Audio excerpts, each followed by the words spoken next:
A war that encompasses all universes is coming, and with the energy of all the warriors and gods of the 12 universes, the Celestial Mages will unleash the 5 great primordial beasts and revive Zarat.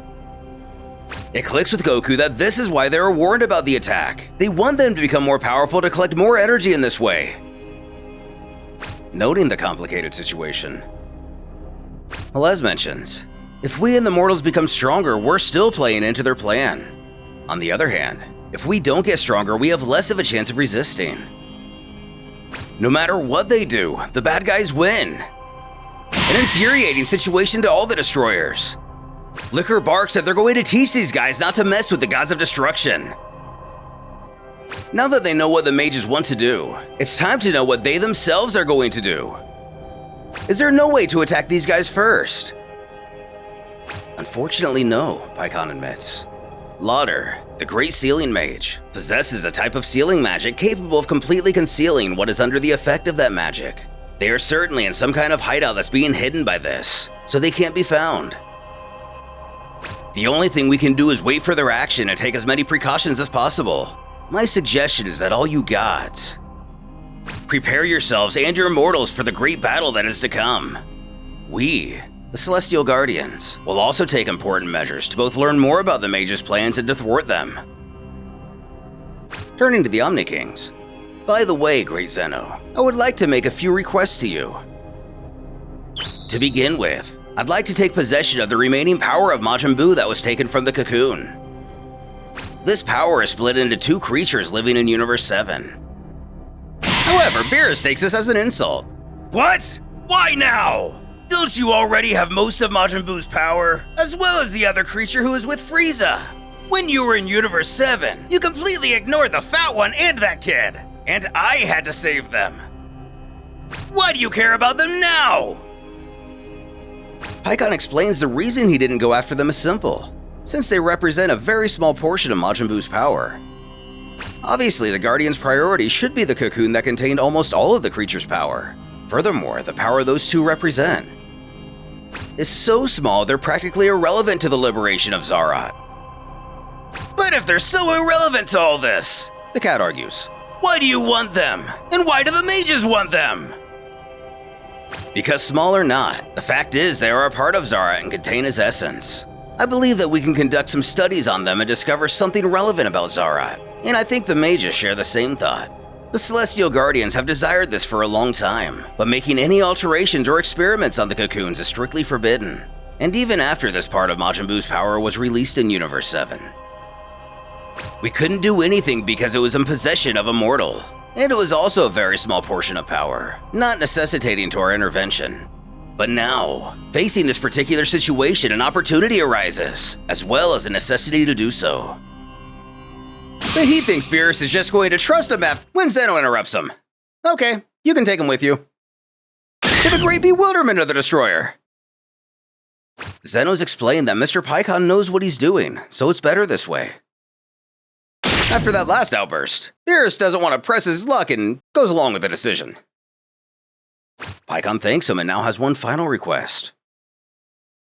In Universe 7, there are 2 specific mortals who are of interest to us. I could explain the reasons better to you later in private, but in summary, they would be very important in the victory against the Celestial Mages. But mortals from Universe 7, Goku wonders if he happens to know them.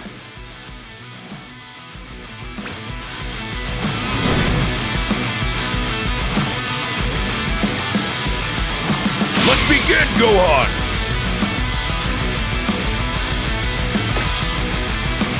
Right!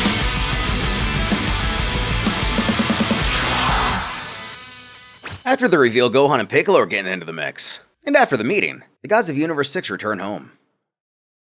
Goku chortles. Man, that meeting was tense. It looks like we now have a big problem to solve. In these 6 months to come, I'm going to train really hard to control and perfect my God of Destruction powers. And then I'm going to finish off that guy called Adasu and all the Celestial Mages. And you, Miss Lei, what are you going to do now?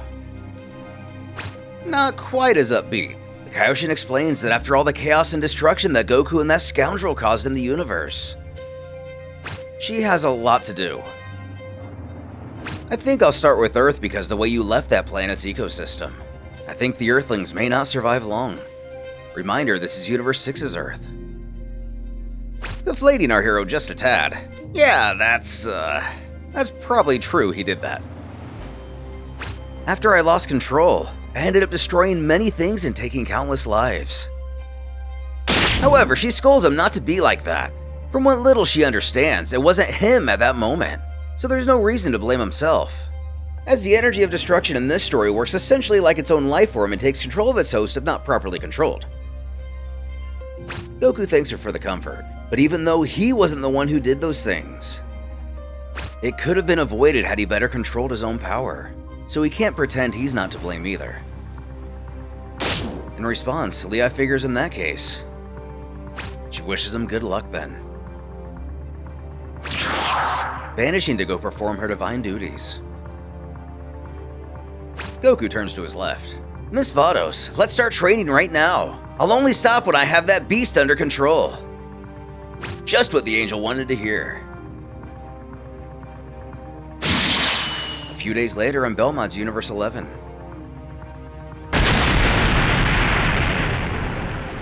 Landing, he states to Margarita, although it doesn't seem like it from afar. When we touch the ground of this planet, I could sense its structure is only hanging on by a thread. He responds, it's the fault of the energy he's emanating, which has enough power to tear this entire world to pieces. But he emanates this great energy as well as he controls it, and that's why the structure of this planet is at its limit, but intact. What I think they're saying here is this planet could be blown to pieces at any minute, but whoever's releasing this energy is holding it together with that very same energy. Exactly what the Destroyer expected out of him. His monstrous power grows day by day. Jiren the Grey. Apparently, Belmont took a bit of a detour before heading back to his own planet. The warrior opens his eyes and hisses to know what they want. Vegeta explains, since the Tournament of Power, you have increased your power even more, Jiren. That is good. However, it's insufficient given the challenges we will face. Not wanting to hear this, he reiterates, I'll repeat the question. What do you want? Getting to the point.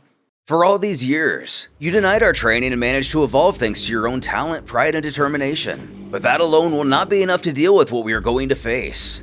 Come with us, and let us prepare you. With Makarita's help and my own, you will certainly evolve much more. However, the trooper already said no. He'll become stronger and take revenge on that demon in his own way. Likely referring to Calimore, the beast who defeated the Pride Troopers not long ago. Belmont narrows his eyes a little frustrated. In 6 months, the Celestial Mages intend to put their plans into practice. And if Calimore went with them, it means he intends to join the other primordial beast and become Zarot again, thus ceasing to exist. In other words, you only have 6 months to strengthen yourself to the point you have any chance of defeating him. You've been training on your own for decades, but there's still a long way to go. What makes you think in the little time you have left that you'll make it? A hard truth Jiren already knows in his heart. Heading over to Universe 7's Planet of Destruction, we spot a seething Beerus doing a little fishing. He groans that he can't even fish properly with this idiot making all this fuss.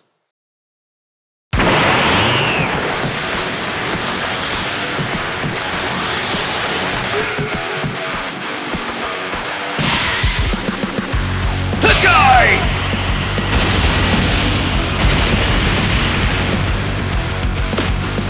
Vegeta's still working hard to master the Hakai energy and Ultra Ego. Stepping over, Whis congratulates him.